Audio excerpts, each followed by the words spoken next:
Do you think women's lives in Jesus' time were peaceful? Think again. Behind the streets of Jerusalem, the religious traditions, and the Roman rule, there was a harsh reality that almost nobody talks about. Women were silenced, judged, discarded, and often condemned without a chance to defend themselves. Some were treated as unclean, others as invisible, and others as guilty before they even opened their mouths. And the most disturbing part, many people used religion itself as a weapon against them.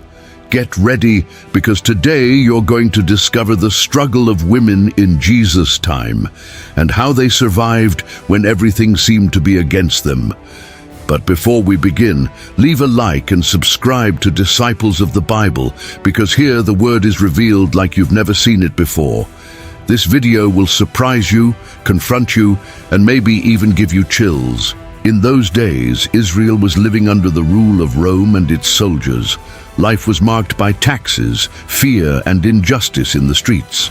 And inside that harsh world, women were usually placed at the very bottom. Many had no education, no voice, and were barely listened to in public. Their value was measured by reputation, marriage, and children. A rumor could destroy an entire family in just a few days. A separation could leave a woman without protection and without support. That's why surviving was a daily battle, not a small detail in the story. And it's in that setting that the gospel shines with power and truth, because Jesus shows up where others only saw contempt. Even though many traditions tightened their grip on women, God never despised them. The Bible shows from early on women who were strong, wise, and used by the Lord. But in the first century, many rules and customs became heavier. It wasn't only the sin of the world, it was also the coldness of many religious people. Jesus did not come to support oppression, but to reveal the heart of God.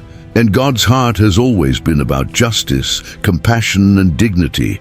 The way Jesus approaches women proves that. He speaks, teaches, heals, and welcomes with freedom and respect. And that even surprises the disciples at times, because Jesus' way was different from everything people were used to seeing. One of the strongest encounters is in John chapter 4, at the well.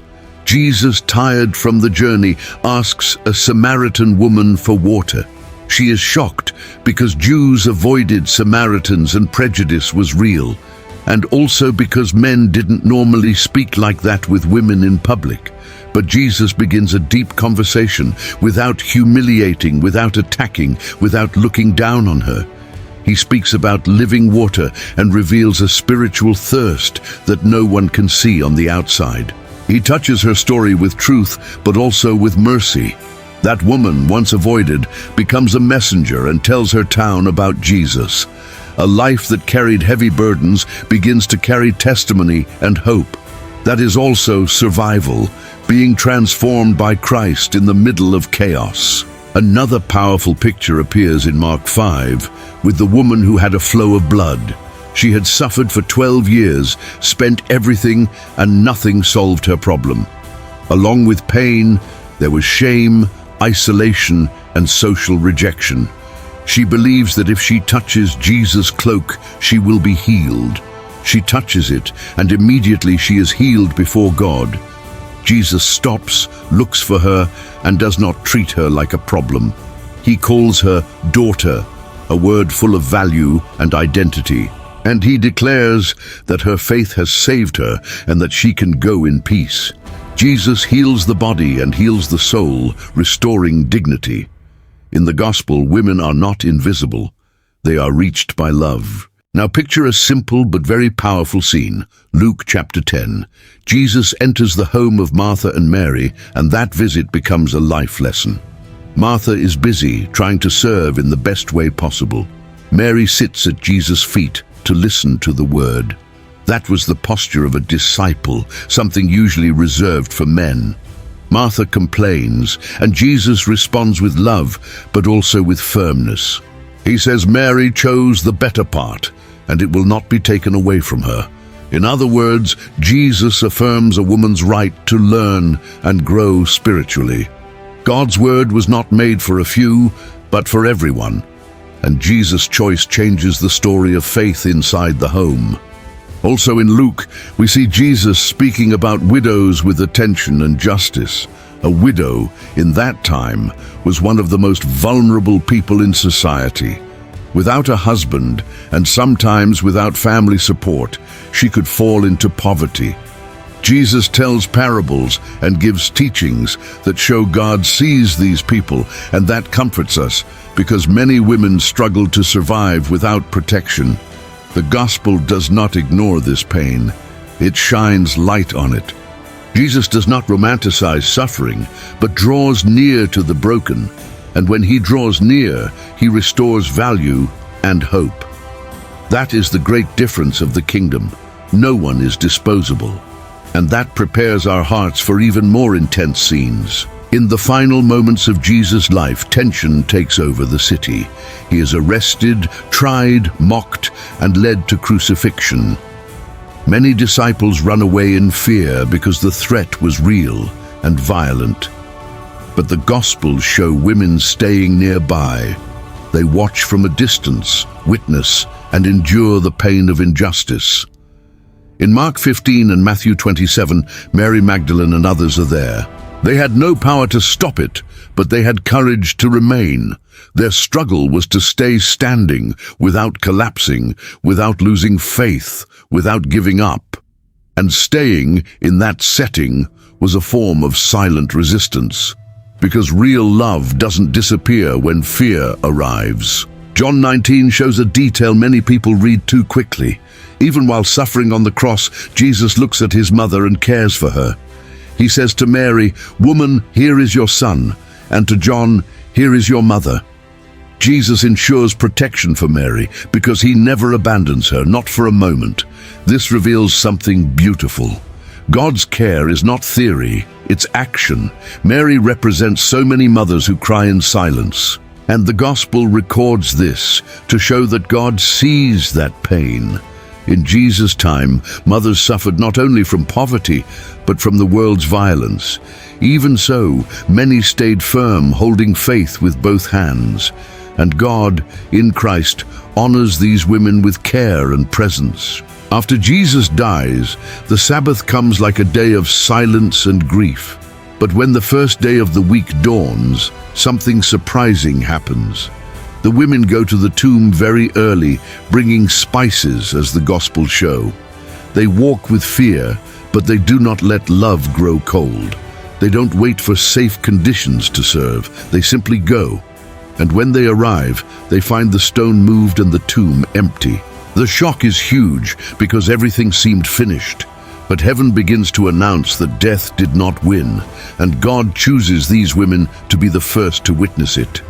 Their struggle shifts from grief to awe, and from awe to hope. In John 20, Mary Magdalene weeps near the tomb. She thinks they took the Lord's body, and her heart breaks. Then Jesus appears, but she doesn't recognize him right away, until he says one simple and deeply powerful word, Mary. When she hears her name, she recognizes the Master, and everything changes.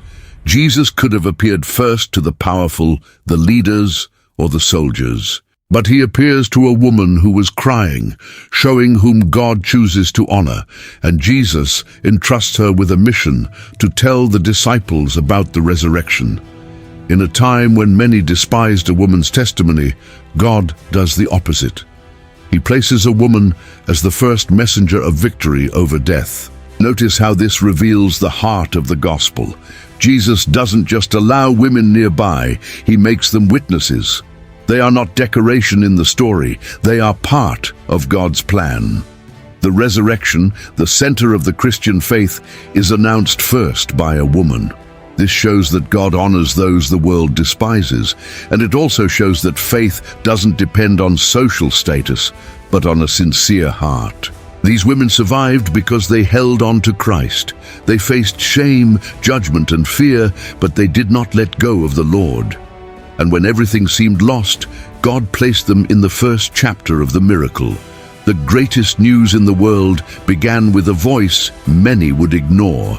Luke 8 also gives us a precious detail about Jesus' journey. The text says there were women who followed Jesus and supported him with their own resources. Mary Magdalene, Joanna, Susanna, and many others are mentioned. That was uncommon because teachers in that time rarely had women disciples. But Jesus did not live by human tradition. He lived by the kingdom of the Father. These women faced criticism, stares, and judgment for being there. Even so, they stayed, helped, and walked with faithfulness. They sustained the mission, served, and showed practical faith.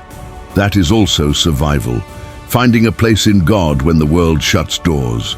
And that's why the gospel brings so much comfort to women even today. In the book of Acts, as the church is being born, women are still present. Acts 1 shows the disciples persevering in prayer with the women and with Mary. In other words, the movement is not born by excluding, it is born by gathering. The Christian faith begins as a community, not as a stage for a few.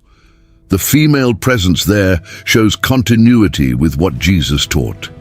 Women take part in prayer, waiting, and fellowship, and that marks an important difference compared to many older practices, because the kingdom of God is not built with contempt, but with grace.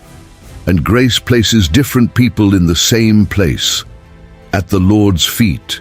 That is how the gospel heals, unites, and lifts up the fallen. Now let's tie together what we've seen so far in a clear and simple way. Women's struggle was not just custom, it was real, daily pain. It was fear of judgment, risk of abandonment, heavy rules, and public shame. It was suffering from sickness, poverty, rejection, and oppression. But Jesus stepped into that world and treated women the way God always intended.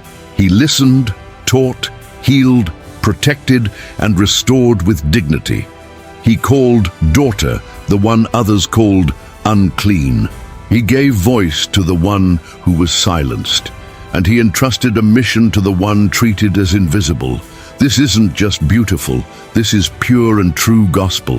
When Jesus speaks with the Samaritan woman, he breaks old barriers.